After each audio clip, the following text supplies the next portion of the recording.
Buenos días, alumnos. En el trabajo práctico de hoy vamos a hablar sobre lo que es tubo digestivo y de las glándulas anexas. Del tubo digestivo vamos a observar dos segmentos. Uno corresponde al estómago y otro corresponde al intestino delgado.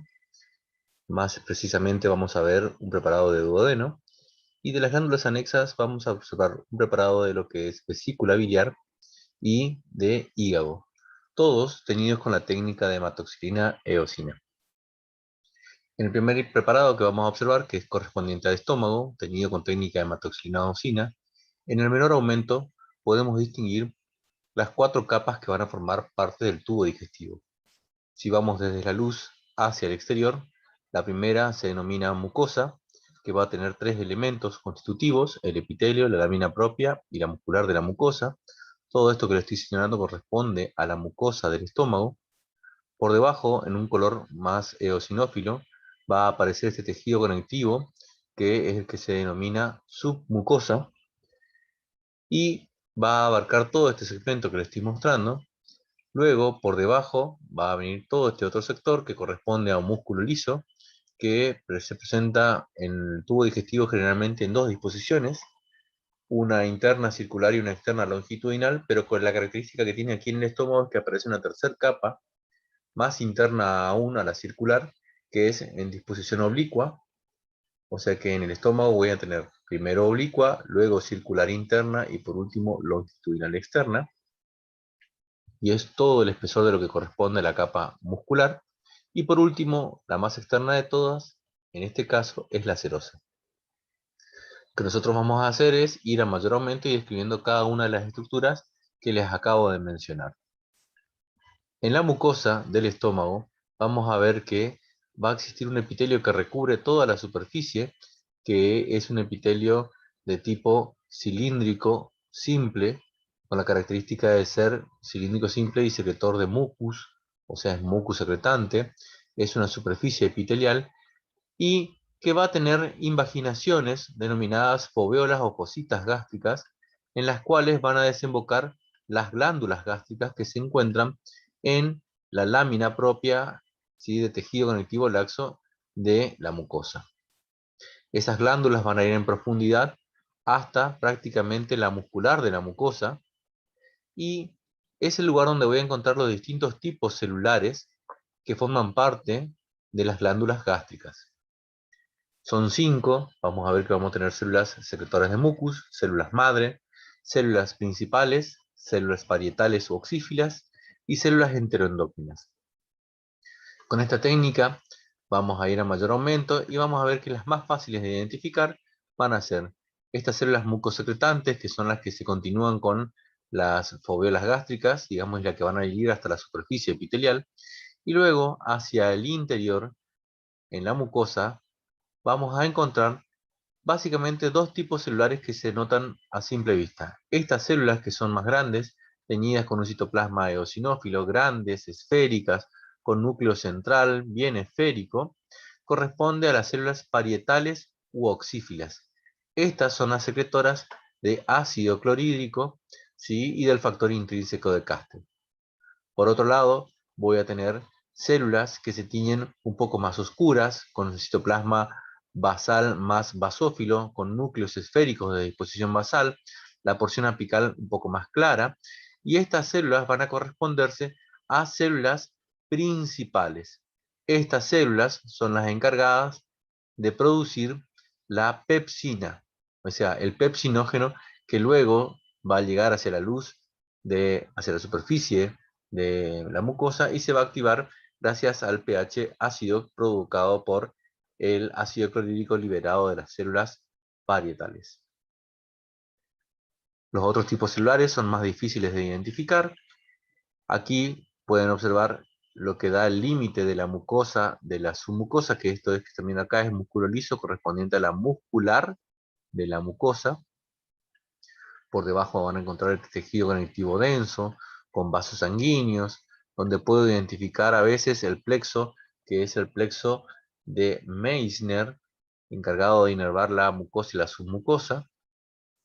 Y si sigo descendiendo, me va a aparecer estas glándulas, perdón, esta estructura de músculo liso, correspondiente a la capa muscular. Que yo le decía, la primera se dispone en forma oblicua, luego viene esta disposición en forma circular, y por último, fíjense, la disposición longitudinal. Entre estas capas, entre la circular y la longitudinal, voy a encontrar al otro plexo nervioso correspondiente al plexo mientérico de Auerbach, encargado de la inervación de la capa muscular del estómago. Y por último, hacia afuera, una delgada capa de tejido conectivo laxo, tapizado por un epitelio plano simple, que es lo que corresponde a la serosa, que en este caso se denomina peritoneo.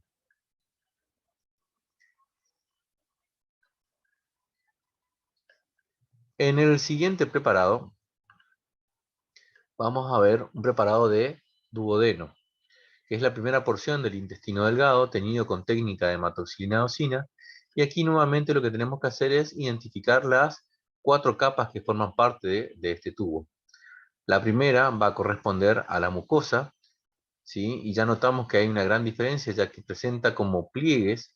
Estos pliegues reciben el nombre de vellosidades intestinales, y lo que hacen es aumentar la superficie de absorción del intestino, ya que justamente es el lugar donde se va a producir la absorción intestinal, la absorción de los nutrientes. Van a ver que esos pliegues a su vez están acentuados por un eje de submucosa, que es este tejido conectivo más denso que se encuentra por debajo de la mucosa, y que empuja y hace que aparezca este pliegue nuevamente, que se denomina válvula connivente o plica de Kerkring, que es un pliegue de mucosa más submucosa. Esto todo entonces es la submucosa, lo que les estoy mostrando por aquí de abajo, y luego viene la capa muscular, que esa capa muscular, como habíamos dicho, íbamos a encontrarla en dos orientaciones. La interna va a ser circular, mientras que la externa es longitudinal. Y por último, por fuera de ella, voy a encontrar la serosa. Entonces, vamos a ir viendo cada una de las características. Vemos que esa capa muscular, esta es la luz del órgano, va a estar tapizado por un epitelio de tipo cilíndrico simple, con células caliciformes. Estos son los espacios que dejan las células caliciformes, ¿sí? Que para verlas mejor tendríamos que usar la técnica de Paz. Y estas células que se encuentran tapizando la superficie, que son de tipo cilíndrica simple, van a tener una especialización apical, que son las microvellosidades, que permiten absorber más a unos nutrientes que llegan hacia la luz. Y estas células son los llamados enterocitos, son células absortivas. Estas otras células son las células caliciformes, son los otros tipos que voy a encontrar dentro de este epitelio, junto con otras variantes como ser las células madre, las células M, las células enteroendocrinas, y van a ver que este epitelio va a estar tapizando estos ejes de tejido conectivo de la lámina propia, y va a recibir el nombre de vellosidad intestinal. Entonces, por un lado, las estructuras que aumentan la superficie de absorción intestinal son las microvellosidades de las células absortivas. Segundo, la vellosidad intestinal. Tercero, esta estructura que dijimos que se denomina pliegue, o pliegue intestinal, o válvula connivente, o pliegue de Kerkring. Y otro elemento que podemos decir que aumenta la superficie son estas invaginaciones que hace el epitelio, digamos, en la mucosa, que va a recibir el nombre de criptas de Lieberkühn, que son estas estructuras que ustedes ven aquí, que son justamente invaginaciones glandulares que hace ese epitelio, y en el fondo de estas puedo llegar a encontrar a un tipo celular más, que es la célula de Panel, que es una célula encargada de liberar lisosimas y en sustancias bactericidas. Todo esto es lo que va a corresponder entonces a la mucosa.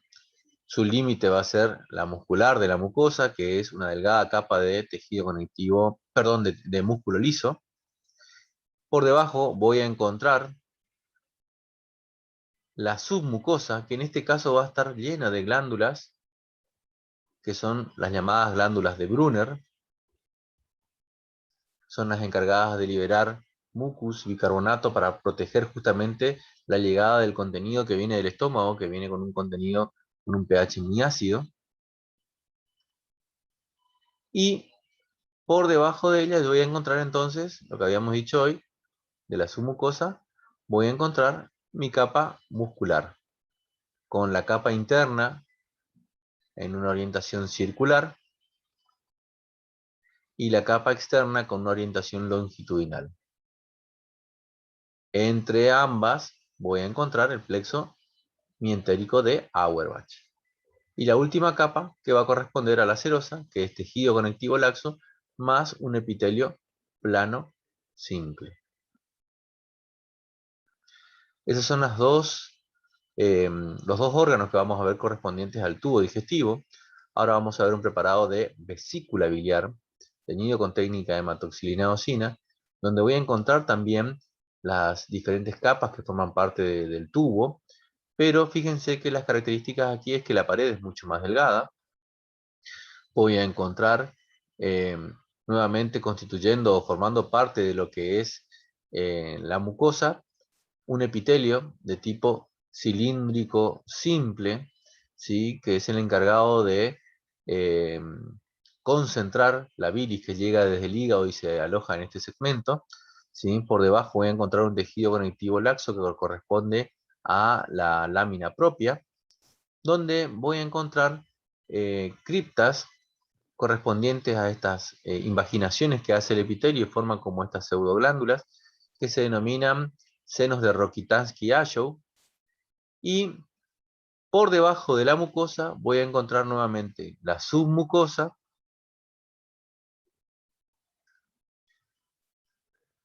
de tejido conectivo un poco más denso. Luego se va a seguir con una capa muscular de músculo liso, para luego terminar, esta es la capa muscular, todo esto que están viendo aquí, para luego terminar con la capa de serosa, que es nuevamente tejido conectivo con su epitelio plano simple, revistiéndolo.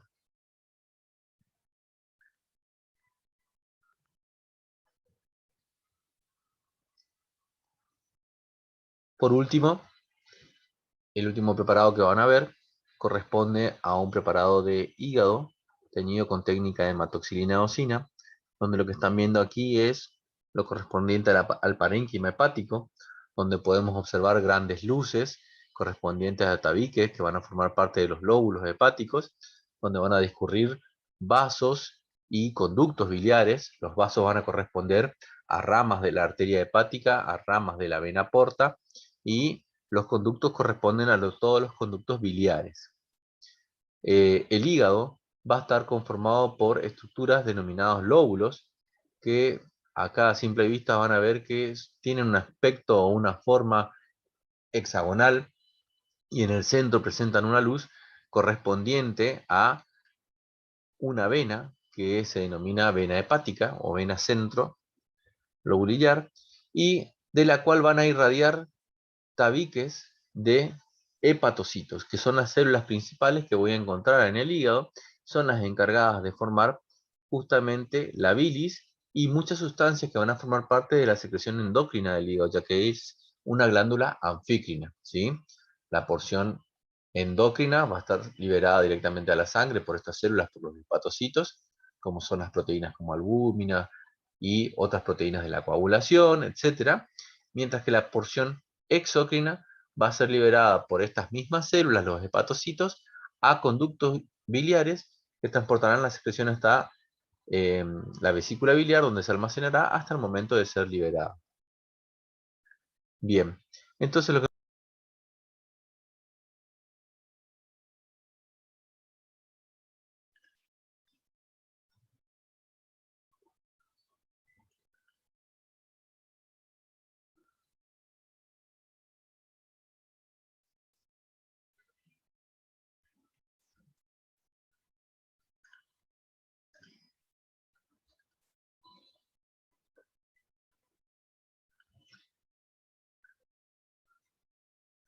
Bien, este preparado de hígado, entonces lo que nosotros debemos identificar es los lobulillos hepáticos, y esos lobulillos hepáticos van a tener entonces dentro de su componente una vena centrolobulillar, a partir de la cual van a irradiar estas columnas de células que son los hepatocitos.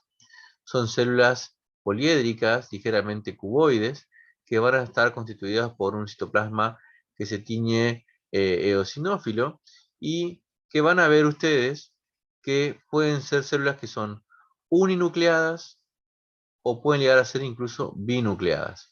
En el centro van a tener esta vena, que es la vena centrolobulillar, ahí tienen su epitelio plano, sangre en el interior, contenido hemático, y entre esos cordones de hepatocitos, ustedes van a ver espacios claros correspondientes a los sinusoides hepáticos, a través de los cuales van a discurrir la sangre que va a venir desde la rama de la arteria hepática y de la rama de la vena porta, que van a traer los nutrientes absorbidos a nivel intestinal para que sean metabolizados a nivel hepático, y por la rama de la arteria hepática el oxígeno y el resto de los nutrientes para los hepatocitos.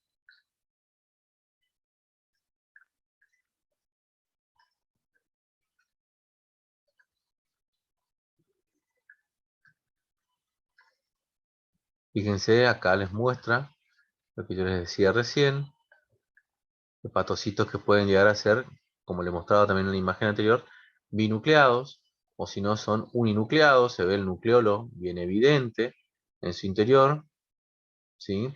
Y estos espacios, que son justamente los correspondientes a los sinusoides hepáticos, donde voy a encontrar macrófagos que se denominan células de Kupffer, ¿sí?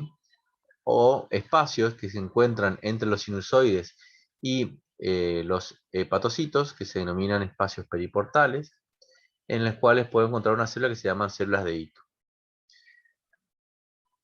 Estos cordones de hepatocitos van a estar entonces delimitados por tabiques de tejido conectivo, y en cada esquina de esos tabiques de tejido conectivo voy a encontrar estas estructuras correspondientes a la tríada portal. Tríada portal que va a estar formado por su nombre lo indica, por tres elementos que son, por un lado, una rama de la vena porta, ¿sí? Un conductillo biliar y una arteria, una rama de la arteria hepática.